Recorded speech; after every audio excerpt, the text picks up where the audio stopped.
ये कोई साधारण रात नहीं थी।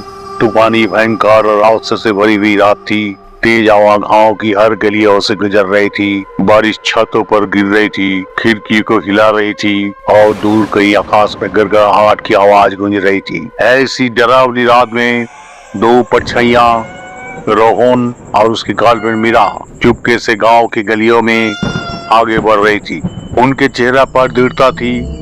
उनके कदम हल्के, जैसे रात की अंधेरों में गायब हो जाना चाहते थे। अपने माता पिता के चेतावनी और गांव वालों की कहानी के बावजूद उनकी अनुकंपा उन्हें उस स्थान पर ले आई थी जहां जाने पर कड़ा प्रतिबंध था। जंगल दूर से भयानक लग रहा था।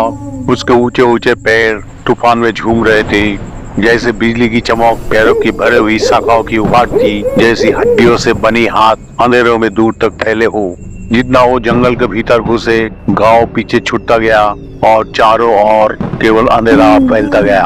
हवा और ठंडी होती जा रही थी और हर कदम के साथ एक अजीब सी चुप्पी चारों ओर फैल गई, जैसे जंगल खुद अपनी सांसों रोक रहा हो। तभी हवा और बारिश के बीच से एक नई आवाज सुनाई दी, पानी की हल्की सी आवाज जो कहीं दूर से आ रही थी। दोनों रुक गए, उनकी आंखें अंधेरे में कुछ तलाशने लगी। वो क्या हो सकता है? शायद कोई झील या फिर कुछ और जो बहुत ज्यादा डरावना था।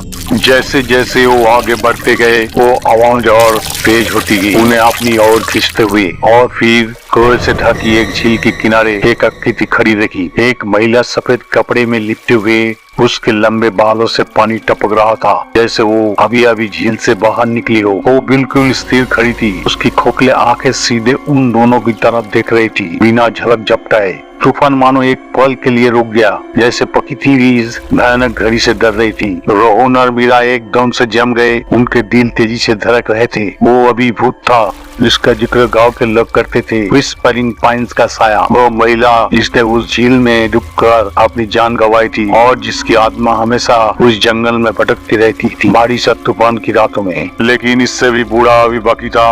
अचानक महिला अपने हाथ उठाती है और आवाज फिर से तेज हो जाती है, पहले से भी भयंकर। उनके चारों ओर घूमती हुई झील का पानी अचानक से हिलने लगता है। लहरें किनारे से टकराते हैं, जैसे उसके नीचे से कुछ बाहर आने वाला। हाँ, मैं अब किसी बड़े खतरे का एहसास साफ था। तभी दूर कहीं आग की लपटें उठने लगे, पेड़ एक के बाद जलने लगे। उनकी मुड़ी हुई सफाई आग में जलकर खाक हो रही थी। तूफान की तेज हवा में आग तेजी से फैलने लगी। आग की चमक में महिला का चेहरा और डरावना दिखने लगा। उसके चेहरा पर गुस्सा, डर सब झलका।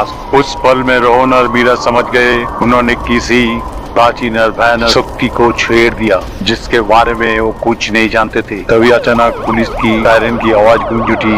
गांव वाले और रोहन और मीरा के माता पिता ने पुलिस को बुला लिया था। पुलिस की टर्च की रोशनी जंगल के अंधेरे को चीखते हुए आगे बढ़ रही थी, लेकिन बहुत देर हो चुकी थी। वो महिला एक भयानक चीख के साथ अंधेरे में गायब हो गई, जैसे वो कभी थी ही नहीं। अब वहाँ से आग की आवाज, बारिश की बूंदें और एक घना जंगल बचा था जो अपने भुतिया चित को अपने भीतर छिपा रहा था। वो दोनों उस रात से जिंदा लौट आए, लेकिन वो आप कभी भी पहले जैसा नहीं रह पाएंगे।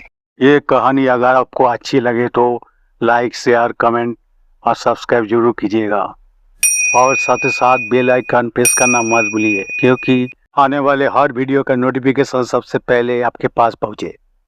हमारे साथ बने रहने के लिए धन्यवाद। शुभ रात्रि।